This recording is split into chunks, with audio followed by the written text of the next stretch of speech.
willing to seek out help and advice from other people. And so again, that gets back to the first thing we talked about, which is collaboration. To be working with people in a collaborative way and to reach out to those people and say, what am I doing wrong? What am I doing right? How can we be more effective together as an organization? That's why it's called collaborative consultants, because they believe in collaboration as the most powerful tool there is.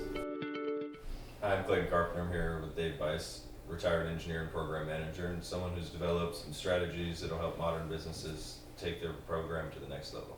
So Dave, what's the most effective thing that you've learned in this experience? You know, that's a really good question, Klayton.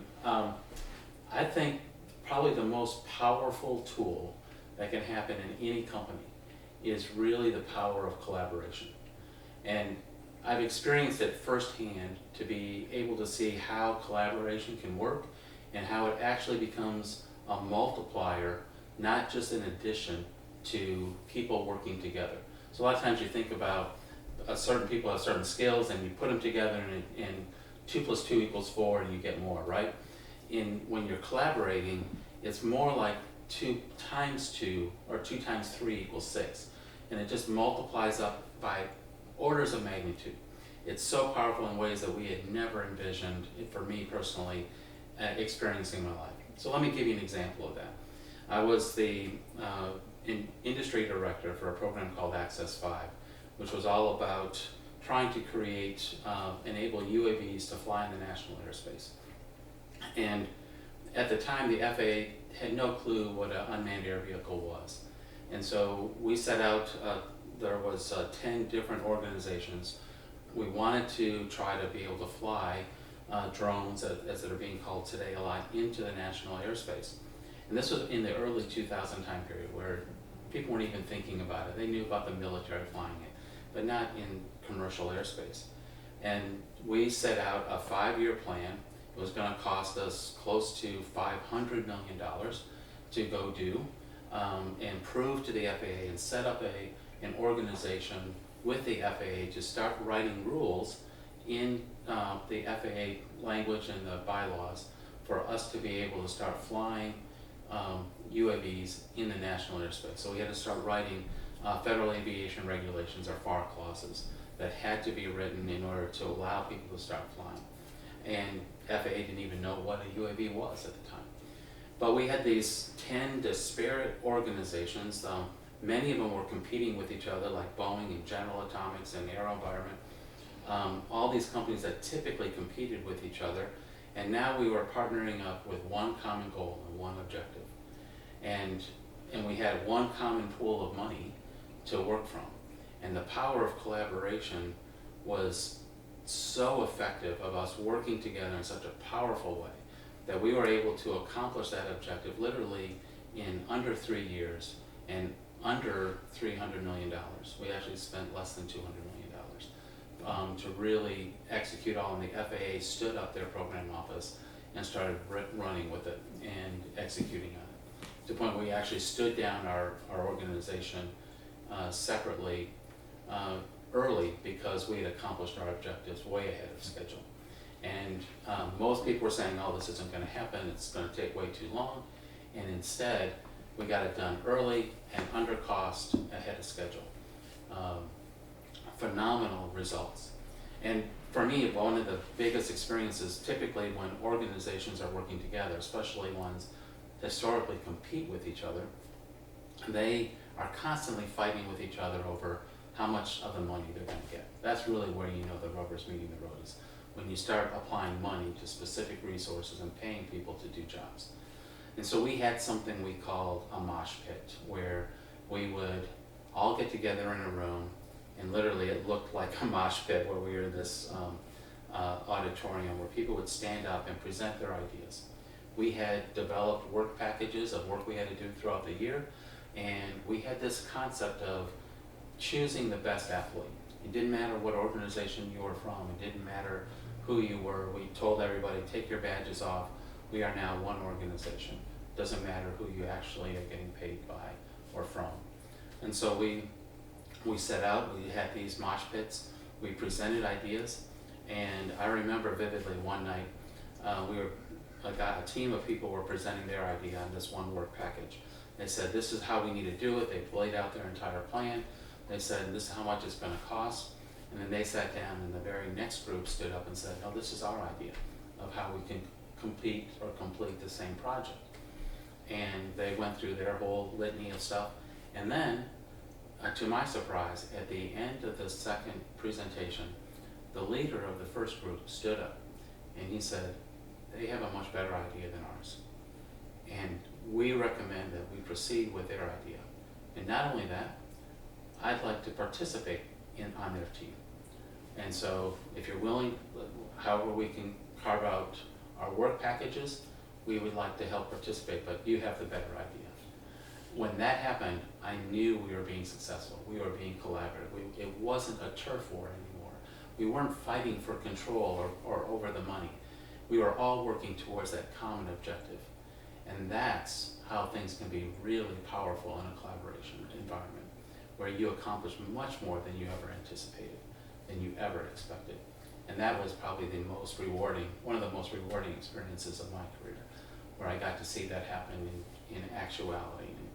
And I was ecstatic because of the environment we had created that allowed that to happen. And it needs to be carefully thought out and constant repetition around reinforcing the message of collaboration, and that we're all working together like the badgeless society that I talked about. It has to be reinforced over and over again. And it took years, good year and a half before I really saw that first fruit that collaboration was working. But in the end, the amount of acceleration that we got from the work that we were doing was so powerful. We got things done so much faster, even though it took longer up front to do some laying in the groundwork. In the end, we were accelerating exponentially, and it was such a powerful experience. So that's on a big corporate scale. What about for the newer startup companies? How do they kind of bring those into their program? So every startup company is different, and you have to approach each startup company on its own individual merit. And they all come in with their own set of skills and expertise, and they also have their own weaknesses. And so what's important about startup companies is to do an honest evaluation of who they are, what are they about, what are their strengths, and what are their weaknesses. And then build on those strengths, and at the same time minimize their weaknesses so that they don't affect you as much. You can never eliminate a weakness completely, but you can minimize its effect on the company and the organization. And then you tailor specific processes to a individual startup company that allows them to execute program management principles in a way that allows them to execute quickly and easily. So it's really important to tailor them. You know, big companies like a Boeing or a Raytheon or Lockheed, they have processes, volumes and volumes of processes, and they force all of their teams to follow each process religiously, whether or not it's needed for that particular size project or program, because they want consistency across all of their programs, and they need to have that reporting structure as they go up. But a smaller company can't afford that burden or that overhead that goes along with that. So you have to tailor the work to what's really important and not necessarily burden them with unnecessary tools and processes that a big corporation might have, but do the things that are really, really important that allows them to make effective decisions. And in the end, that's really what it's all about, is making effective and timely decisions. What are some of the most common principles that most companies have to deal with first? Well, so the first thing you really need to do as a company is understand what your mission and your objective is. A lot of times, small companies, startup companies, they start out with a great idea, a great vision of what a product can look like, without necessarily understanding how that product is going to get used, how it would get marketed, how you would sell it. But they've got some really good, talented engineers that know how to design something and how to build something. And so they run off and they start building, and they have somewhat of an idea of how it would be used because they have this vision of this new product, but they don't really know all the details of exactly what's the infrastructure required for that to happen. how would the customer actually get engaged? What would the details of that process be used by the customer to use that product? And then how would you market it to them? How do you even get them to know about it? How does that go about happening? And what is the infrastructure required for that product to exist? A lot of times those are things that are not thought through fully. So defining requirements, defining the mission of the product, defining the requirements of the product is a critical first step in understanding the vision. And a lot of times people kind of skate over what those requirements really are, and they just jump into designing a product. And then when you start marketing to customers, they oftentimes start latching onto a specific first customer, or even worse, they have maybe 5 or 6 customers that say, oh, I want this and I want that. And then they try to serve too many masters all at one time. And then you really over-constrain the problem and overtax your team as a result. And then you wind up not being able to accomplish anything. So one of the critical first steps is really understanding your requirements and understanding how you're going to manage those requirements, and understanding the full scope of what I call a day in the life of the product. Is that kind of the next segue into an integrated schedule? So that's critical for most programs. When they start failing, or most companies start failing, they start realizing that they're falling behind in schedule. And really that's an indication that there's a deeper problem in some other area in your processes or tools, specifically your program management tools. Because if you're falling behind in schedule, that means something else has happened. Maybe you didn't define your requirements well enough up front, and so now you're constantly revolving and changing, or you're having scope creep, like when I was talking about multiple customers. You start adding new requirements to the product that you hadn't thought about before. And then that completely changes the design, and now you're having to rebuild and remanufacture things, and it just takes a long time to incorporate those changes. Or you don't have the right organizational structure, and that happens a lot too. You don't understand the organizational implications of the design and the product. We just jump in and start designing stuff, and a lot of companies today want to have a totally flat organization, and that can be very effective, especially in the beginning. But as you grow and evolve, you go from 50 employees to 1,000 employees. You can't have the same management structure when you grow at that scale. And so it's somewhere along the line of 100 to 200 people, you need to start really reorganizing in a way that allows people to fit in easily and effectively. But you won't, if you just have a totally flat organization like you started when you were in a prototype phase, you won't be able to execute effectively. As you add people, they won't know what they're doing, they won't know what their mission is, they don't know how they fit in with the other people or who they're delivering products to. It becomes very confusing, and you become very inefficient, and everything comes to a screeching halt. And then you start wondering, why can't I produce the way I was able to produce earlier? And you get very frustrated. And so typically what happens is when these small companies start realizing that, they start looking for help, and then they start asking for maybe consultants to come in and help them with the schedule. So that's where you really realize that you have a significant problems when you're not meeting the deadlines that you thought you needed to hit, and then you start asking for help. But ultimately, that's just a symptom, and there's some other underlying cause that's driving it. And you don't know what that's going to be until you start really understanding the organizational structure and what the processes that they've set in place. So you have to evaluate each company at its own merit, and then assess what are the things that they're missing. So I like to call it kind of a gap analysis. You go in, you evaluate all the different program management principles against how the company is performing, and you identify what are those things that are missing from how they are currently executed. They don't have to be formal processes that they've put in place, but oftentimes people will do them without even thinking about them. But sometimes they're missing as well.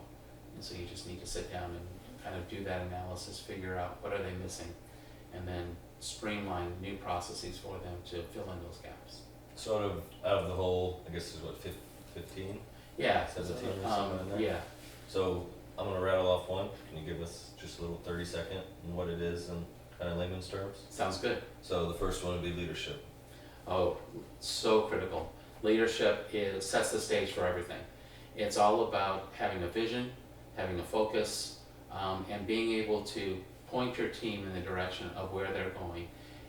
But it's not always being out in front. A lot of times you can lead from behind as well. So it's encouraging people to all be marching along in the same direction, leading them by example, and establishing the communication across the entire company so that everybody's communicating effectively and making effective decisions. So it's impossible for any one person to be making all decisions in the company.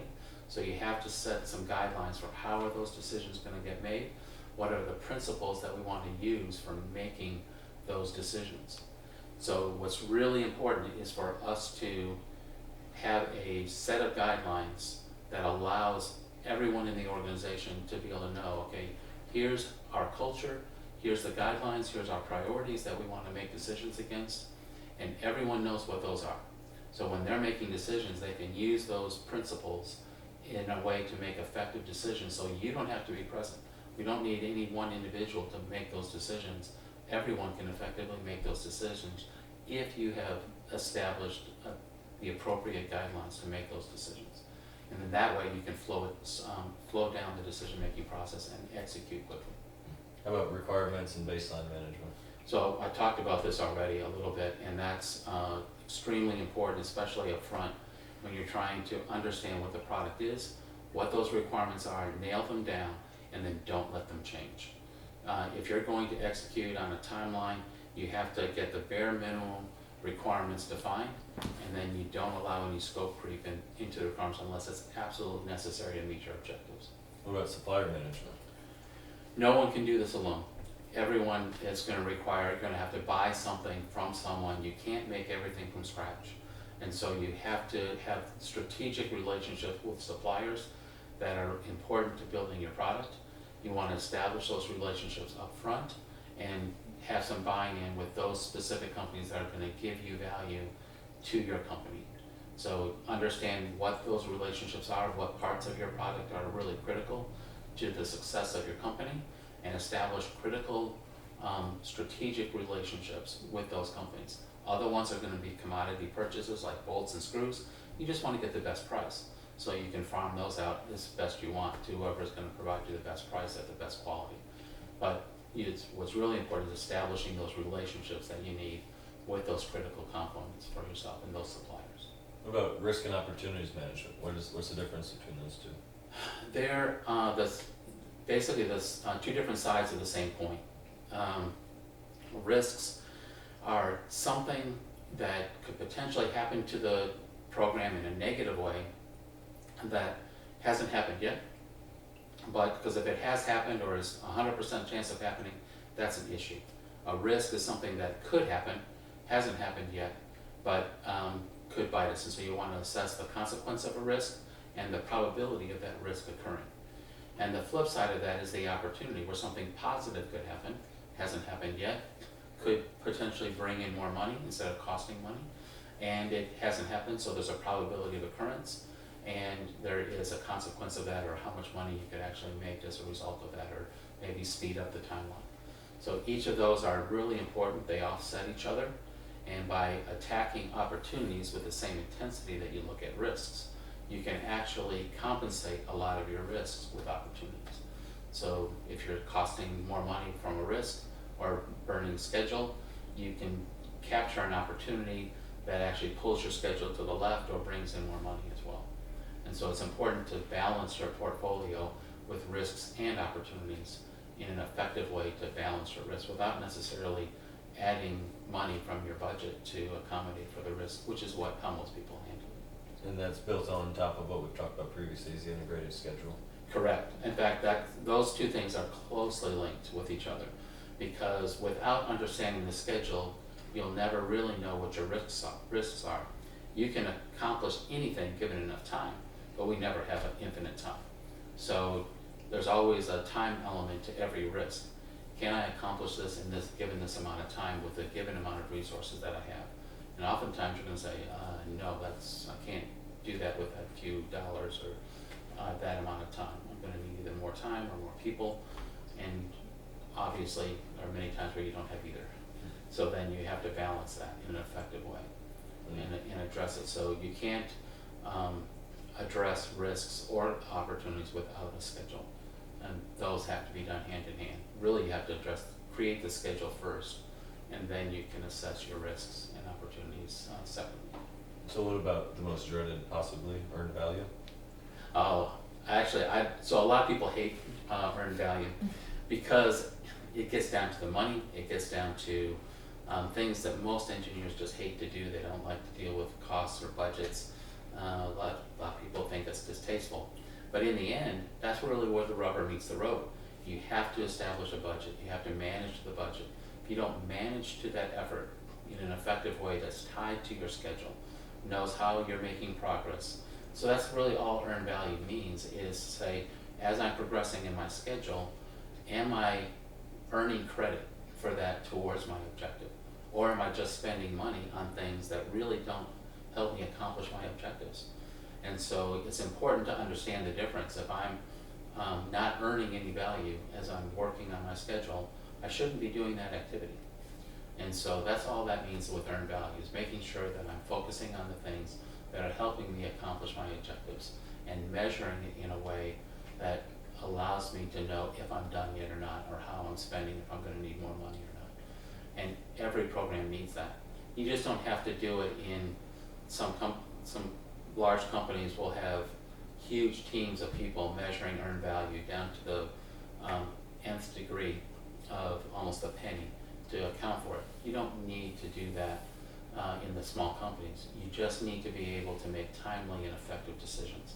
So the amount of money that you have allocated has to be able to make effective decisions. You don't want to get down to that next detail, just enough to help you make an effective decision. How about how you deal with the customers, the customer contact plan? Critical. The customers are the ones that you want to be engaging first. The customers are the ones who are going to help define what your product should be and what it should look like, and when it's needed, what the timing is. If you don't know who your customer is, you should create a surrogate customer, someone who can pretend to be your customer and say, this is what I want it to look like, this is what I want it to be. Sometimes you can't, or you'll have focus groups that can satisfy a customer organization or something. If you can identify a customer, like maybe in the military or some other, or NASA or some other organization or the FAA, great, start engaging them early and often so that you can have them tied in every step of the way and keep you focused on the direction you need to go. Well, out of all these, what would you say is your favorite to work with? There's a few more on this list, but out of all the principles, what's your favorite principle you'd say? What gets, as you talk about energy building activities, what gets you most energized? So for me, leadership, but I think that's different for every individual. So it's an interesting comment you make about energy creating activity. Everyone has that, but they're unique in every person as to what those are. And so everyone's going to have their favorite. I love the leadership aspect. I love the strategy. I love seeing other people learn and grow. So that's what gives me energy. That's what people come to my office and say, I just learned something today. And for me, that puts me on cloud nine. When I see other people learning and other people growing, I'm excited and I feel like I could continue to do anything during the rest of the day. But not everybody's that way, so everybody's different. And everyone will have their own specific skills that are really good for them and that are energy creating activity. They're also going to have the reverse of that, the energy draining activities that they don't like to do. Like for me, it's accounting. I can do it, but I am so tired at the end of the day when I do it.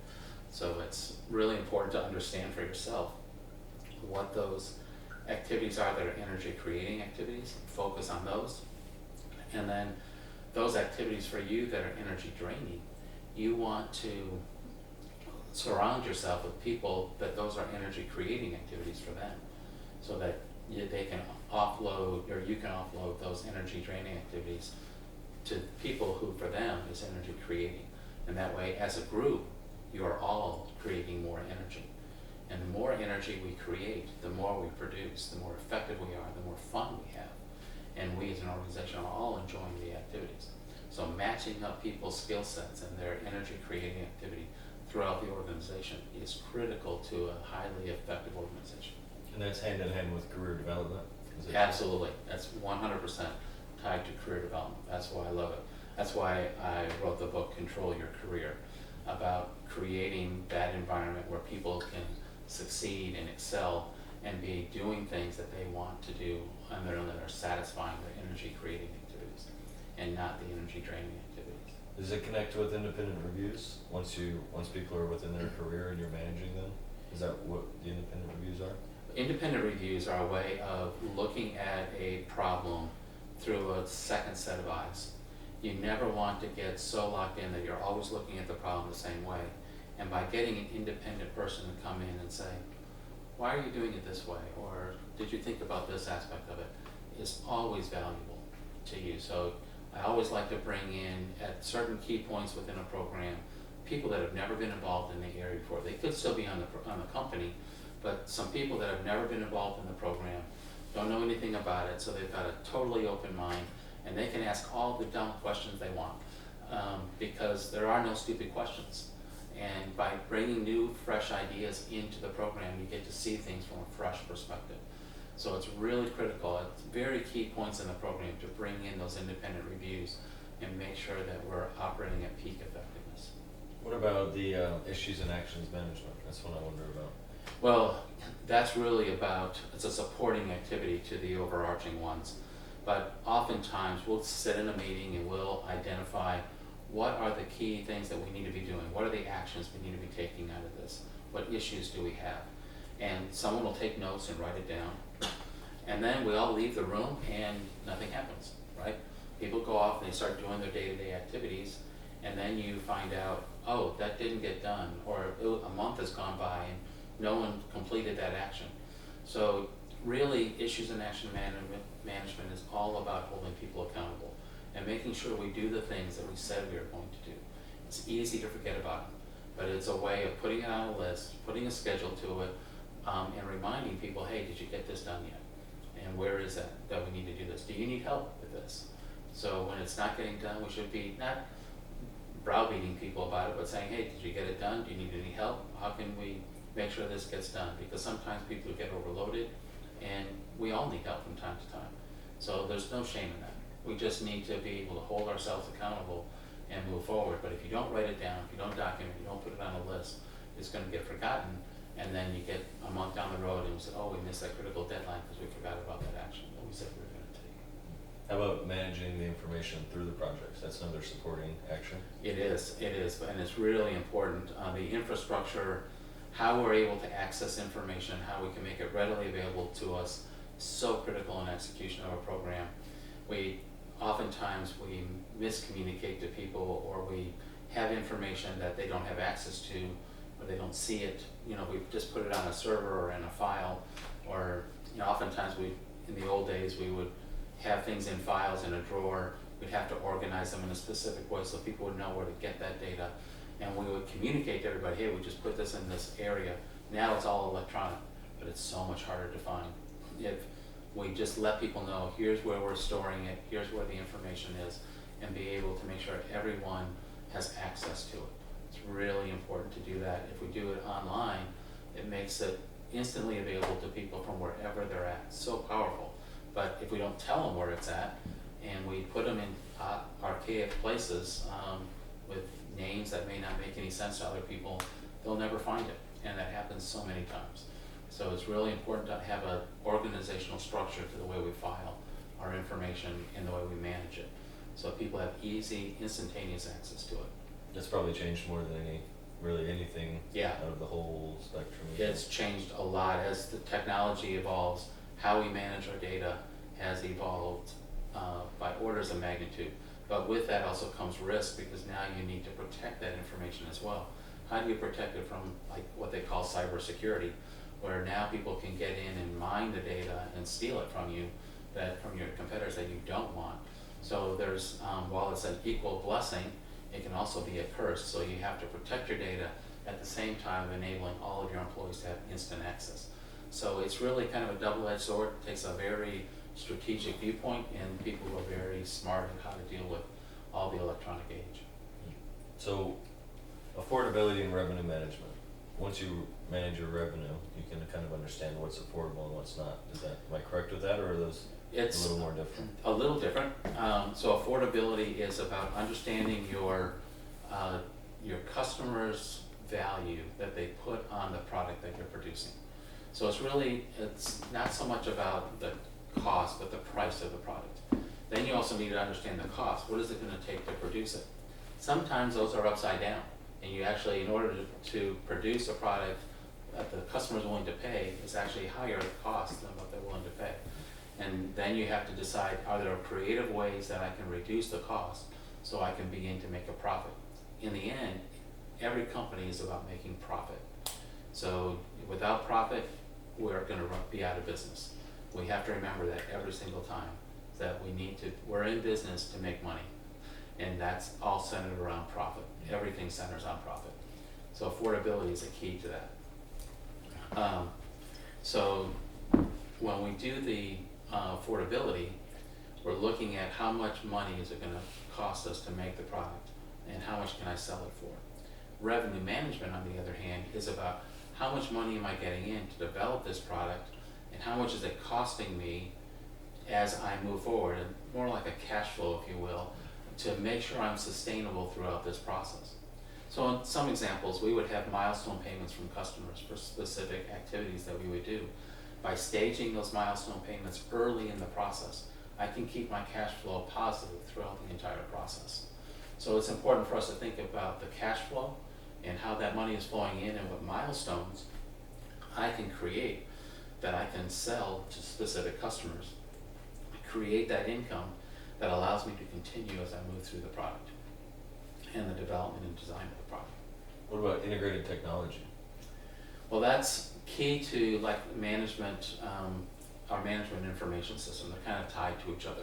That information technology, the processes by which we execute our daily business. We have tools that we use in many ways that are automated tools, electronic tools, the computers that we use, the software that we use. All of that needs to be integrated with each other. So design teams will be using CAD models. They have to be able to talk to finite element models where they're evaluating the stress and the loads on a particular product. We have to be able to produce a product, so now they have to talk to the computer models that actually machine them. And can we create those models from the CAD model directly, feed those into a way of machining the product or manufacturing it? All of those have to be able to talk to each other in an effective way. And if they don't talk to each other effectively, we wind up creating a lot of extra work for ourselves in flowing the information through the life cycle of the product. So it's really important to understand every phase of the design and manufacturing and delivering of the product, and then maintaining the product, even disposal of the product, so that we can effectively communicate throughout that process all of the tools that we use throughout that process and be able to seamlessly flow the information throughout that entire life cycle of a program. And that's very hard to do. People have their own sets of tools that they like to use, and oftentimes they don't talk with each other. And so it's important to understand how that information and how we flow it through there without creating a lot of needless work. And how about marketing? It's with web has also changed quite a bit. Changed a lot. It's changed the whole way and our whole culture has changed. How we do our marketing. I'm learning daily about all the new ways of marketing products and how we should be doing that. It's so critical. Just because you've got a great design, how are you going to communicate and get people interested in that design? How are you going to market that? How are you going to sell it? How are you going to get people interested? So defining those marketing tools is critical to an execution of a company, and selling is ultimately what you're about, is selling your products. So how are you going to do that? How are you going to let people know what the product is in a seamless way? And it's changing every single day with the web and different ways of technology. Podcasts now are out, where before it would have been doing advertising on the TV or the radio. we're setting up brochures. It's all an evolving market that we need to constantly be kept up to date on. So with all these principles in mind, how does a startup take knowledge from a group like collaborative and put it into something like this? Well, so the easiest way is for companies to seek out consultants that can help them. So first of all, you want to start asking questions. What are we doing right? What are we doing wrong? Come in and help evaluate what we're doing, and then make suggestions for improvements that we can make. What collaborative likes to do is to go in and actually roll up their sleeves and help companies make those recommendations, actually execute on them. And they can tailor them in a way that is seamless for the company and painless to adopt those, or as painless as minimize the pain for adopting those new principles, and integrate them with the existing processes that the company has. So they can come in and they can evaluate very quickly and give them an assessment, here's what needs to be done and some recommendations, and then provided they want them to continue executing, they can actually go in and then begin formulating those processes, and like a schedule, they can help them build a schedule, they can help them define a new organizational structure, they can do all those things and help the company build those processes in there rather than just walk away. So a lot of consultants will just typically make a recommendation, walk away, and expect them to the company to execute on it. Well, if they could execute on it, they would have been doing it already, right? So collaborative likes to actually roll up their sleeves and help out. I've heard something about some one-on-one, online virtual type things. Yeah, so that's another thing you can do if you just have a question, hey, is there something we can do? You can have a one-on-one session with any specific consultant that they have, and they can give them some an hour of time or whatever on the phone or via a net meeting to be able to have that discussion and just kind of feel out what are some of the bottlenecks we might be having, and have a candid discussion about any of the processes in program management. So what do you have, what's a word of advice for program managers that are coming up, looking at all these different things and not really sure where to start or what to do? Well, I think first thing is to recognize that we all have our own shortcomings, and not to be too arrogant to think that we know everything, and to be willing to seek out help and advice from other people. And so again, that gets back to the first thing we talked about, which is collaboration. To be working with people in a collaborative way, and to reach out to those people and say, what am I doing wrong? What am I doing right? How can we be more effective together as an organization? And I think that's really the power. That's why it's called collaborative consultants, because they believe in collaboration as the most powerful tool there is. And so anyone can reach out and ask for help, and that's what's so important. And then working together and making a difference. It's a powerful multiplier, not just an addition. Awesome. Well, everything can be found on collaborativeconsultants.net. Anything else that needs to be discussed? Thank you for your time, Klayton. Thank I you. appreciate it. Appreciate it. Have a good day, guys.